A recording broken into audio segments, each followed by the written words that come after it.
As I said, thank you, President. Strap yourselves in, everyone. To quickly end any suspense for those people who are watching and listening right now, let me say that Darren Hinch's Justice Party will not be supporting this COVID Omnibus bill. Actually, I'll repeat that so that even those few numbskulls on Twitter and Facebook who still seem to think Mr Grimley and I supported the recent state of emergency legislation can try to better wrap their minds around this. Darren Hinch's party will be opposing this bill. I'll outline the reasons for that approach in more detail shortly. As many will know, today's debate actually marks the culmination of weeks of discussions, consultations and representations on this bill and the many and varied elements of it. During that time, the emotions of people right across Victoria on this bill have run high, just like they did on the state of emergency legislation a few weeks ago. Again, those of us on the crossbench have felt that as acutely as anyone. Over recent years, many people interested in politics and government have quite rightly lamented the growing apathy of many of their fellow Australians towards parliamentary democracy. However, I can legitimately say that I've observed the opposite trend over recent months as a member of this House, and that's a great and very refreshing thing in itself. There have been a very small number of people who have resorted to directing some particularly vicious threats and some absolutely vile personal abuse our way in the process. I would encourage any of that small group who might be listening today to please reflect on your behaviour and how it does your cause absolutely no favour or credit whatsoever.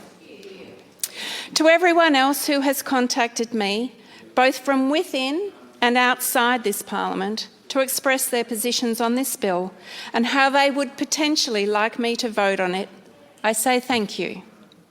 I won't please every one of you with my decisions on this bill, especially those of you from within the ranks of the government.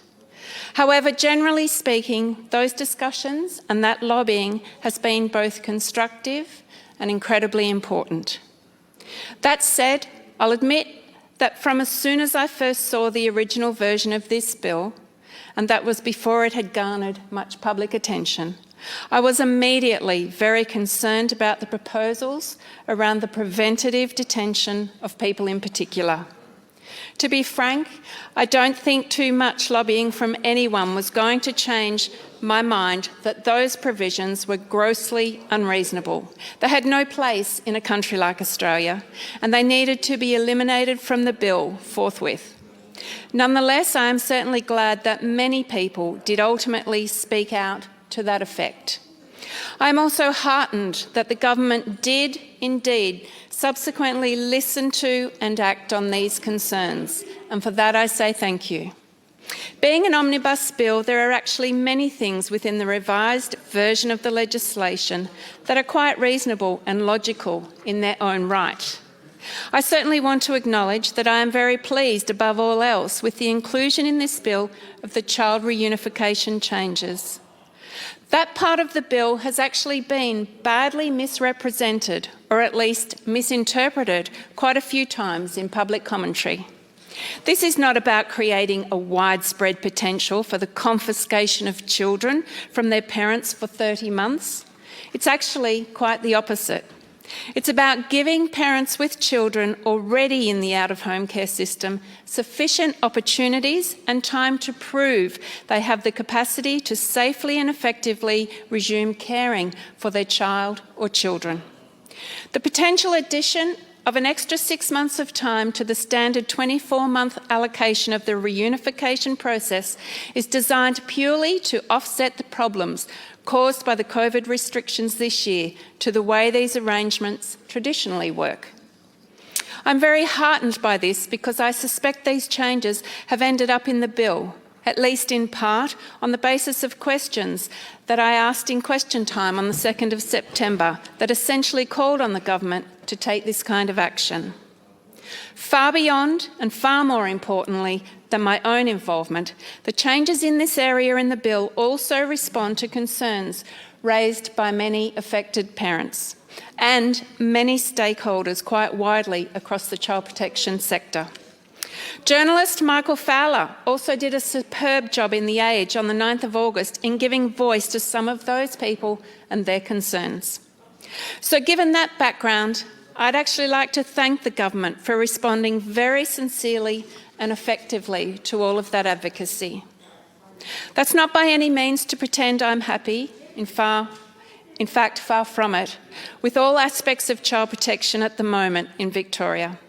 There are actually an extraordinary number of problems that need to be addressed. And in my view, the reunification aspect should be embedded in another bill, which could also address other legislative changes required to improve DHHS, child protection and their systemic failings to protect children.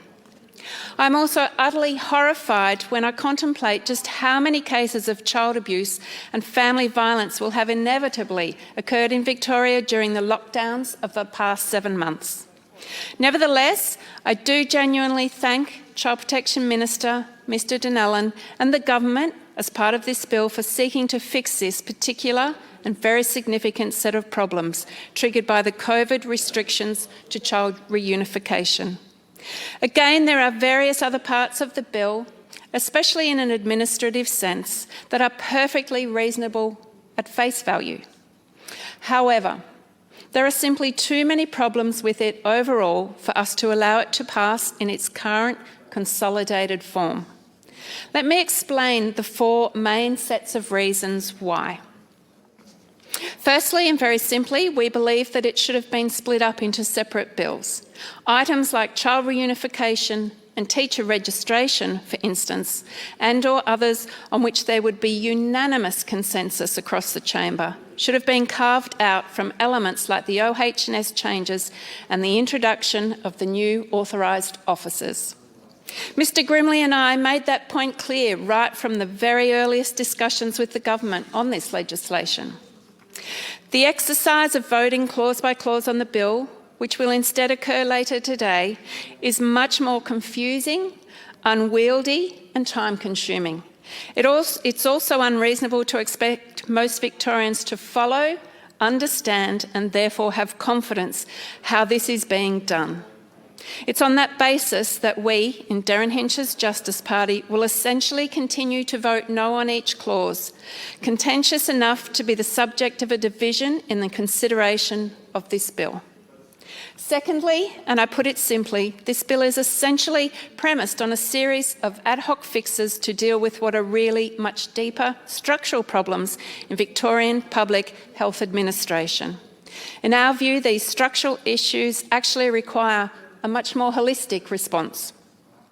At the very least, what are still needed right now as immediate priority improvements are much more effective, comprehensive and far less archaic systems of COVID testing and contact tracing.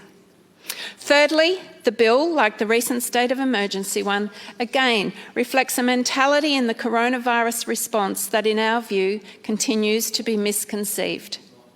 This idea that it's prudent to just continue to postpone a desperately needed return to normality for several more months here and several more months there, particularly with winter now behind us, should have been abandoned a while ago.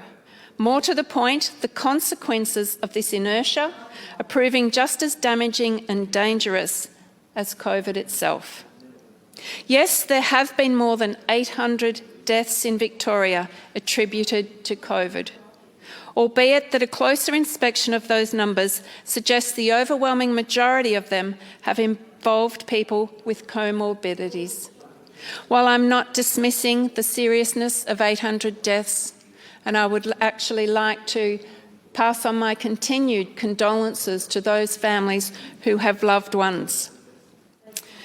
For every death, though, that might have been caused by this pandemic, we also see all around us numerous examples where the cure has proved worse than the disease. By that, I refer to the consequent neglect of all manner of other types of individual suffering, illness, and long-term societal damage. Among some of the many examples of this are the sidelining of many elective surgeries, diminished levels of care for cancer and other chronic disease sufferers, the alarming spikes in postnatal depression, which is something that is very dear to my heart, the community-wide increase in family and domestic violent incidents and onset of many mental health conditions, including increased cases of mental anguish, despair and suicidal ideation among children, as well as surges in job losses, business collapses and bankruptcies, and the extraordinary overall shock to our economy that will now take decades to truly overcome. These problems will also undoubtedly escalate exponentially for every day, week and month that Victoria's cruel COVID restrictions continue, and that's not even remotely acceptable as far as I'm concerned. In turn, I also find it especially difficult to vote for the 6-month extension to most of the measures in this bill for a variety of operational reasons. Above all, this includes what will inevitably be their continued adverse effects on the functioning of Victorian courts. I imagine that not many people who are listening to this debate will readily know this because it hasn't been publicised widely. However, for the past 6 months, the coronavirus response has had a profoundly worrying impact on both the scheduling and the conduct of Victorian court cases. Dozens of accused and convicted criminals have had their sentences commuted and are walked free altogether because of the mere spectre of a possible COVID outbreak in our prison system, and/or because of the significant new delays now associated with arranging court hearings. It also turns out that even the 2 big-ticket justice-related items that were touted in the first COVID Omnibus bill back in April as providing potential solutions to these kinds of problems has subsequently barely been used. Specifically, those 2 measures were judge-only trials and the imposition through the Magistrates' Court of new electronic monitoring arrangements for people on community corrections orders. From discussions with the government in recent weeks, my understanding is that just only one judge-only trial has proceeded to full completion in that time. One. As of a week or so ago, I also understand that only around 5 people on CCOs have been subjected to the new electronic monitoring arrangements. Frankly, I think these developments on their own are enough to say that we need to shelve those alternatives and return to conventional processes and trials in the courts, allied, of course, to sensible procedures around physical distancing and the maintenance of good hygiene within court facilities. Let's put it this way. If I was a defence lawyer representing serious or violent criminals, I imagine I'd be absolutely overjoyed at the arrival of this legislation. In fact, I'd be wanting the kinds of COVID-specific arrangements incorporated within it to keep being extended and extended, just as the government is doing. Fourthly, and most disturbingly of all, the changes within the bill equip the government and their officials with even more control, again, over the lives of Victorians. This is exemplified most clearly by the provisions in relation to authorised officers. These were, as everyone knows, actually far worse before the so-called preventative detention. Elements of them were stripped from the bill last week. However, even in their revised form, they still create another new range of emergency powers and directions. After 7 months, the government and its officials should actually be trying to relinquish many of the COVID controls and dictates, not seeking to wield even more of them. There are also some changes in the OH&S area of the bill that are not palatable to us. Specifically, we can't see any justification for the inclusion of Clause 15 of the bill. This would allow the new prohibition notices or directions to be issued by an OHS inspector for perceived non-compliance by a workplace with any COVID-19 direction. Yet it appears that such sanctions already broadly exist. We must also remember that many employees are currently working from home, which would mean an invasion of your own personal and private space. Mr Grimley and I do not come to this Parliament to be oppositional, unreasonable or hostile by any means. We will always be interested in and happy to support government legislation that we believe is genuinely in the best interest of Victorians. Frankly, we would also prefer it if there was no cause for dispute and therefore not a compelling need to speak out on these kinds of bills at all. However, as things stand, and it would be a dereliction of our duty not to say some of these things we're saying today. That applies not just to a level of ever-increasing encroachment of the state into areas of personal freedom and liberty that remains deeply disturbing, but also to what we regard as an urgent and clear need for the government to alter its thinking in its COVID response. People need to face up to the basic reality that the virus will undoubtedly be with us in some form for many years. That's even if there happens to be a vaccine. The belief among the government and their health officials that their ongoing subjugation of the population is justified because it will help them to eradicate, control and disrupt every instance of COVID forevermore is preposterous. Quite clearly, it is also disproportionate to the risk. I would also say to the government that I would have more faith in its arguments and strategies if I saw more consistency and less contradictions in its approach. I've lost count of the number of times I have spoken publicly in this Parliament about the lack of enforcement of the so-called Ring of Steel around Melbourne. I've also raised these issues privately with ministers and their advisors on numerous occasions. If the virus was as uncompromisingly lethal as the bill again implies, then there presumably would have been swift action on fixing this issue some time ago. Yet there still hasn't been any change. And on that note, I would also like to place it on the public record that yesterday I understand that I completely misinterpreted something that Mr Medic said. I retweeted that. I have now redacted that, and I would like to give a sincere apology to Mr Medic. Most people in regional Victoria have become well aware that these checkpoints are being routinely bypassed by thousands of people travelling out of Melbourne every day, whether in cars or on public transport, using side roads or other freeways on which next to no checking continues to this day. I also marvel that we have the completely perverse situation that hordes of dangerous individuals are walking away from jail early amid the COVID period, while the rest of the population is not only effectively being treated with enormous suspicion, but still effectively confined to a form of house arrest.